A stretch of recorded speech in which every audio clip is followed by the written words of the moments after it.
Airstrikes on Gaza by Israel, rocket attacks by Palestinians, the worst fighting between the sides in 4 years. A truce is in place, but for how long? And what's triggered this latest escalation? This is Inside Story.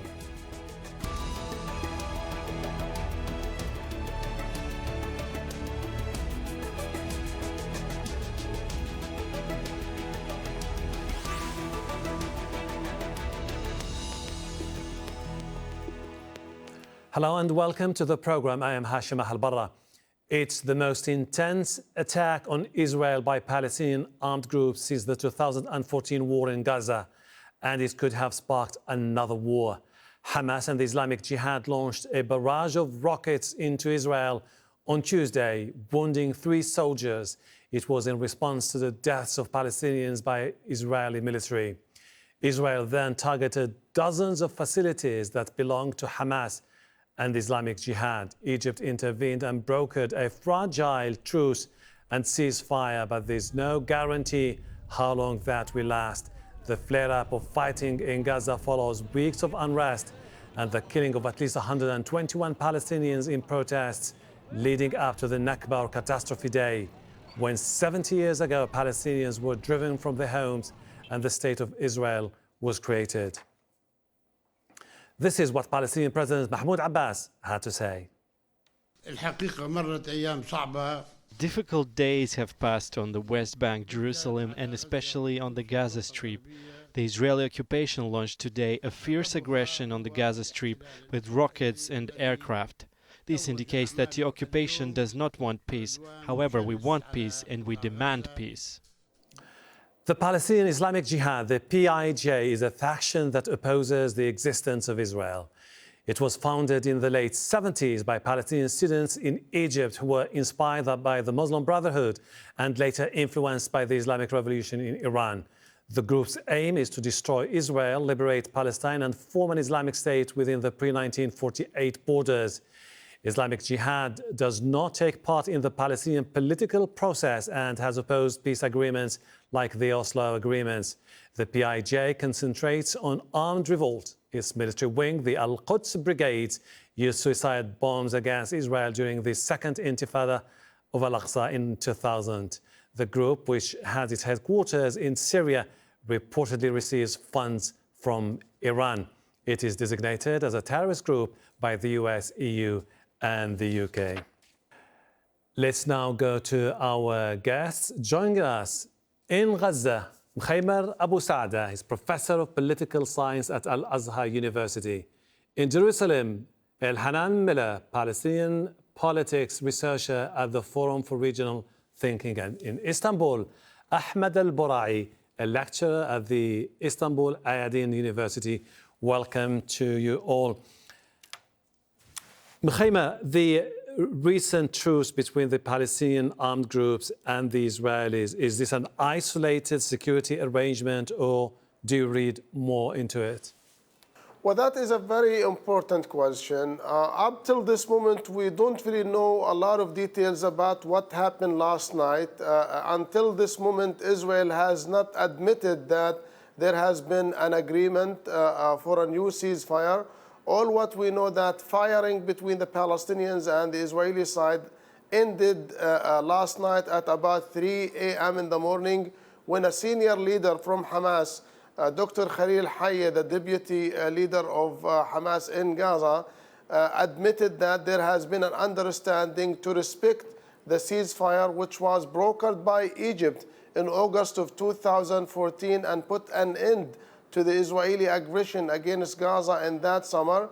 So it seems to me that we are not approaching a new ceasefire agreement between Israel and the Palestinian resistance groups, but more of a new commitment from both parties to the old ceasefire understanding that were reached by the Egyptians about 4 years ago, which basically put pressure on both sides to respect their commitments and to stop hostilities, even though the term hostilities is not accepted by the Palestinians. But that was the term of the ceasefire which was reached in 2014, that Israel must cease all of its hostilities toward the Palestinians, and also the Palestinian resistance groups must cease all of their rocket firing against Israeli towns and villages. El-Hanan, the Hamas says there is a truce. There's been an agreement towards a truce. The Israelis still distance themselves from the notion of any agreement with Hamas. Why do you think this is the case?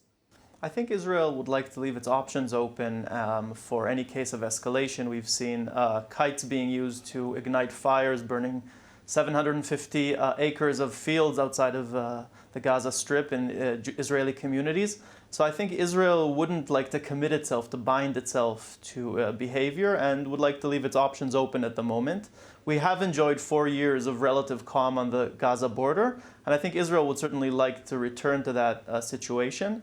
But for the time being, probably Israel wouldn't like to obligate itself to a one-sided truce by Hamas. Ahmed, we've seen this barrage of mortar and rocket fire by Hamas and Jihad at the same time from Gaza. Is this a coordinated push by the armed groups in Gaza to move forward against the backdrop of the violence that we've seen and the 121 people who were killed over the past few weeks? Well, there is a kind of pressure, Hashim, on these two groups on the ground when the Palestinians are being killed for more than 8 or 9 weeks now since the outset of these demonstrations, peaceful protest on the border with Israel asking for the lift of the siege and alleviating the conditions the people are living under. Now the Israelis, by continuing these kind of aggression and violence, unilateral killing and committing a massacre against the people, these militant groups will find themselves in out of options. They only have to retaliate in order to maintain and sustain not the truce, but the deterrence formula to keep the Israeli army away from going ahead with killing, especially their militants. And that is the new thing, because hundreds of people have been killed and wounded in the past few weeks. But now, because the Israelis are targeting their militants directly, these two groups found themselves obliged and forced to go ahead with a retaliatory step, taking these kind of measures to tell them that this is a snowball, and if you continue by your aggression, this doesn't mean that we don't need a violation or an escalation in terms of the the clashes, the tit-for-tat operations. But on the other hand, we cannot just keep silent while you're going on with the aggression. Of course, this is going to have dire ramifications on the people on the ground, because in any scenario, any war on the Gaza Strip will have catastrophic consequences on the people. On all the sides, okay. Khaymer, I mean, the Egyptians seem to have stepped in, brokering this ceasefire. Are they likely to shape any future arrangements between the Israelis and the Palestinian factions operating in Gaza? Well, it's no secret that the Egyptians have always played this role whenever an eruption of violence between the Palestinian and Israel has happened. Let me remind your viewers that Egypt brokered a ceasefire when the war erupted in November 2012, and it was Egypt who brokered the latest ceasefire in August 2014, which was brought to attention yesterday again. And it also seems to me that there are an Egyptian efforts right now taken by the Egyptians to broker a long-term ceasefire, or what we call it a long-term hudna, or truce between Israel and the Palestinian resistance groups, mainly Hamas and the Islamic Jihad, in which both parties will respect their commitments to the ceasefire agreement, but also which will extend it for a long time in exchange for Israel to lift and ease its siege and blockade against the Gaza Strip, but also in return for Hamas will have to stop digging new tunnels between Gaza and Israel, and also will stop the improvement of its missile and rocket technology. But whether that new ceasefire will be implemented or will be reached anytime soon That is the big question, because as long as there is no long ceasefire or no truce between the Palestinians and Israel, it will the be difficult to non-violent talk protests, about. which started more than two months ago, will continue until June 5th at least, or until Israel put an end to its siege and blockade over the Gaza Strip. Elhanan, is it possible to talk about long-term arrangements, a truce, as long as the core issues are not addressed properly, particularly when it comes to the 12-year-long blockade imposed on Gaza? Well, I think when talking about core issues, we should first be honest about the sides to this conflict. Now, there aren't just Israel and the Palestinians, but in fact, there are three sides to this conflict, namely Israel, Hamas, and Fatah. Now, these two Palestinian governments are now engaged in a battle of mutual destruction. It's Mahmoud Abbas who demanded that Israel reduce Gaza's electricity by 40% last June. It's Mahmoud Abbas who stopped paying for patients to be treated in the West Bank. It's Mahmoud Abbas who stopped paying salaries for all civil servants in Gaza. So in order to reach an agreement with Hamas, Israel is in a dilemma. Israel, by accommodating Hamas, which I think, or the people of the Gaza Strip, which I believe it should do to some extent for humanitarian reasons, would be putting itself in direct conflict with Mahmoud Abbas, whose strategy is today to starve the Gaza Strip into submission and force Hamas to capitulate and return all of its authorities, security authority, to the Palestinian government. So Israel now needs to choose between siding with the government of Hamas, which is committed to its destruction, over the side of Mahmoud Abbas, which works and coordinates on security and assures Israel's security in the West Bank. That's a serious dilemma, which I think the viewers should appreciate. Okay, we'll definitely have to talk a little bit in detail about that political divide between the two factions. Ahmed, is it, as Elhanan is basically saying, the problem lies in the political divide between Hamas and Fatah? Well, to be honest, this is like the very easy pretext to use. The dilemma is, in fact, the Israeli occupation. It's not the Hamas and Fatah split. With all due respect, this is what the Israeli side is always using, this obsolete, outdated rhetoric and narrative. They always speak about this, but let's remind the viewers that Yasser Arafat was the founder of the Oslo Agreement, and he was besieged by the Israelis when he was the sole and only legitimate representative of the Palestinian people. And he was the partner of Rabin, the one who was killed by radical settlers in Israel. Please, just let me finish what I'm talking about. Then I'll go back to and you, the most Elhanan. important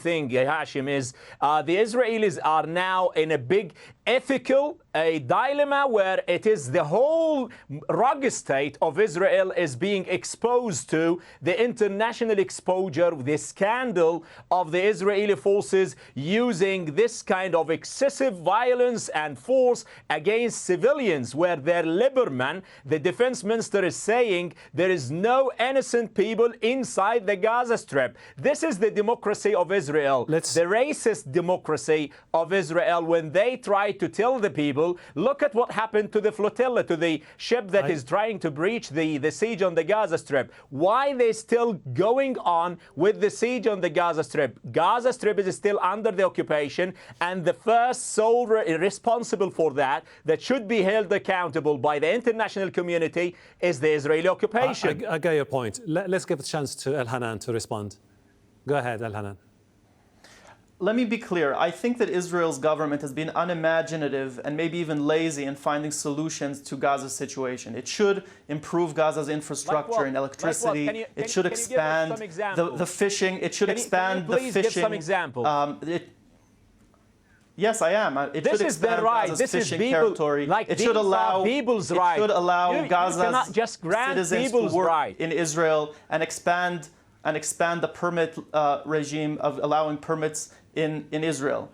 Having said that, let's not pretend that this is Israel's responsibility alone. There is a strategy by the Palestinian Authority, which works closely with Israel, to force Hamas to give up authorities. There's a coordinated effort now by Egypt and the Palestinian Authority and Israel to put pressure on Hamas. Now, Israel needs to choose whether it sides with its Arab allies in the form of Egypt and Mahmoud Abbas, or whether it defends its own security concerns on the Gaza border, whether there is even someone in the Gaza side in Hamas who's willing to reach understandings with Israel. Only a few weeks ago, Ismail Haniyeh said that they want to cause Israel a new Nakba, a new catastrophe. He said that on the day of the Nakba memorial. So Israel is really here facing a hard choice. It wants to improve conditions in Gaza. It realizes that Gaza's humanitarian crisis has difficult repercussions not only on Gaza but also on Israel. But it needs to decide politically as well what ramifications these moves will have. Speaking of the ramifications, Mikhaima, the international community does not seem to be really willing to implement an aggressive approach as far as Gaza is concerned. Why do you think its response has been so far muted? Well, you can say that yes and no. Yes, the international community has been very much silent over the past 12 years since Israel imposed its siege and blockade against the Gaza Strip after Hamas took over Gaza from the PA in the summer of 2007. And the UN at that time accepted the Israeli definition of Gaza as a hostile entity and the Israeli measures against Gaza at that time. But gradually, I have to say that the international community's position toward the Israeli siege and blockade against Gaza has changed, and we have seen numerous occasions when the UN Secretary General, whether Mr. Guterres or his predecessor, Ban Ki-moon, who has asked Israel to put an end to its siege and blockade of the Gaza Strip and to deal with the humanitarian catastrophe in the Gaza Strip, which we have seen many facets of it in terms of poverty, unemployment, lack of electricity, lack of potable water, and also access and movement for the 2 million Palestinians in the Gaza Strip. But let me also remind your guest, Mr. Al-Hanan Minar, that it's not the Palestinian divide who caused all of these problems to the 2 million Palestinians in Gaza. Before we are talking about the Palestinian internal divide, it's the continuation of the Israeli occupation of Gaza and the Palestinian territories for more than 50 years now. And it's also the policy of the Israeli government to isolate the Palestinians in Gaza and not to recognize and accept and respect, so to speak, the results of the Palestinian legislative elections in January 2006, when Hamas won the elections and Israel did not accept the results of those elections. And let me also add one more point here. Please, briefly. That the Palestinians are really in a very delicate situation.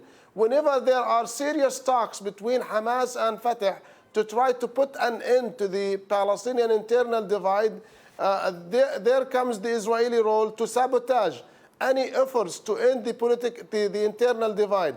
It was in 2014 when Hamas and Fatah reached a new agreement, and on that day, Prime Minister Netanyahu came out and said President Mahmoud Abbas must choose between peace with Israel and reconciliation with Hamas. So it's the Israeli government led by Netanyahu and the right wing who are sabotaging every effort that put forward to put an end to the Palestinian internal divide, because it does serve the interest of Israel to keep the Palestinians divided between West Bank and Gaza. Gentlemen, I would like to move forward to another angle related to this story in particular. Ahmed, the Israeli intelligence minister, Israel Katz, said that, describing, the barrage of rockets fired by Hamas and Jihad into Israel, saying, "I see an Iranian fingerprint here." Could this be taken as an indication that the Israelis could further escalate their action in Gaza? Well, first of all, I don't think that any party is interested in any escalation, whether the Israelis or even Hamas on the other hand, because the situation is so fragile. And in case this kind of new cycle of violence erupts, anybody can start the war, but nobody can know where it's going and when it's going to end. And that's why the other angle of this, Hashim, is the Iranian cause and the Saudi coalition. You should put things into bigger context, understand the dynamics of the whole region where a new Sunni coalition is being set up by the Saudis, the Emiratis, and trying to include Israel. And to do that, Israel should always show that they are the enemy of the Iranians. That's why you would understand the rhetoric coming from the Gulf states against the Hamas, the Muslim Brotherhood, and more intimate to Israel and the United States. And that would explain why Israel is always trying to portray that it's Iran, the hegemony of Iran in the region, that is they're trying to counter. And the Sunni, the Arab countries, are more adamantly insisting on normalizing their relations with the Israeli government in order to confront this kind of over-expansionist policy of the Iranians. But on the other hand, Hamas and the Islamic Jihad and the other factions on the ground, they do have a kind of responsibility to keep these kind of formulas on the ground, like to keep the truce, the de facto status. But on the other hand, they're peacefully working with the people in a peaceful demonstration to expose the hypocrisy of the international community, the inaction of the United Nations, and also the Arab world, the Arab League, that they're unable even to condemn now, and trying to offer the other friends like something to work on, like Turkey. Okay. El-Hanan, do you think that the Iranian factor that has been mentioned by Israel Katz is something that could be seen as an attempt by the Israelis to deflect attention from the fact that Iran is not the issue? The issue is the killing of civilians, of innocent people in Gaza by the Israelis, which is the issue that has to be addressed. Well, Iran is part of the issue because Iran is the main financer today of both Hamas and Islamic Jihad. But going back to the previous subject, certainly the government of Netanyahu has benefited or sees the situation of disunity between Hamas and Fatah, between Gaza and the West Bank, as beneficial to Israel. I disagree with that position. I think that the two sides can only reach an agreement when there is Palestinian unity. But on the other hand, let's not kid ourselves. I mean, a few weeks ago when there was an attempt on the life of Prime Minister Rami Hamdallah in Gaza, it was Mahmoud Abbas who accused Hamas of trying to assassinate Hamdallah and saying that he has proof of that. So, Professor Abu Saada, let's not absolve the Palestinian side of responsibility for the state of disunity.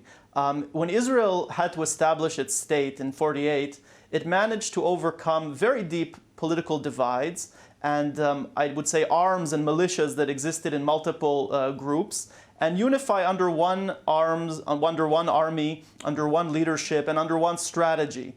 The Palestinians, in order to reach peace with Israel, in order to return to the negotiating table, will have to do the same thing. They'll have to overcome attempts to weaken them, both by Israel and both by other countries, including Arab countries. The Palestinians can't throw all the responsibility and all the blame just on the Israeli side. Let me take that question to Mkhaima.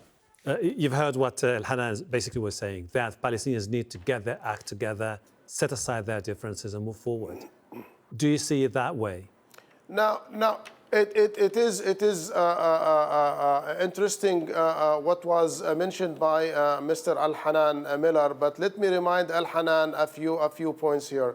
That, yes, I'm not exempting the Palestinians from their own responsibilities with regard to the continuation of the internal political divide between West Bank and Gaza, which has been going on for almost 11 years now. And it is definitely a sad thing for the Palestinians and for the Palestinian national projects. But let me remind Mr. El-Hanan Miller that it was Israel who encouraged the Palestinians to clash out between Hamas and Fatah when Israel decided to disengage from the Gaza Strip in the summer of 2005 without negotiating this Israeli withdrawal from Gaza Strip with the Palestinian Authority, which was the address for the Palestinian people. And why did you cooperate with that Israeli intention? Well, that, as I mentioned to you, I'm not exempting the Palestinians from going, whether directly or not directly, with this Israeli interest. But let me also add that the Palestinians have been trying for many years now to put an end to it. But it's Israel who is sabotaging. Thank you very much. Thank you, Makhemer Abu Saada, Elhanan Miller, and Ahmed Al Burai. I really appreciate your time. Thank you. But unfortunately, we're running out of time for the show today. And thank you too for watching. You can see the program again anytime by visiting our website aljazeera.com. For further discussion, go to our Facebook page. That's facebook.com/AJ Inside Story. You can also join the conversation on Twitter. Our handle is @AJ Inside Story. From me, Hashim Ahelbara, and the whole team here. Bye for now.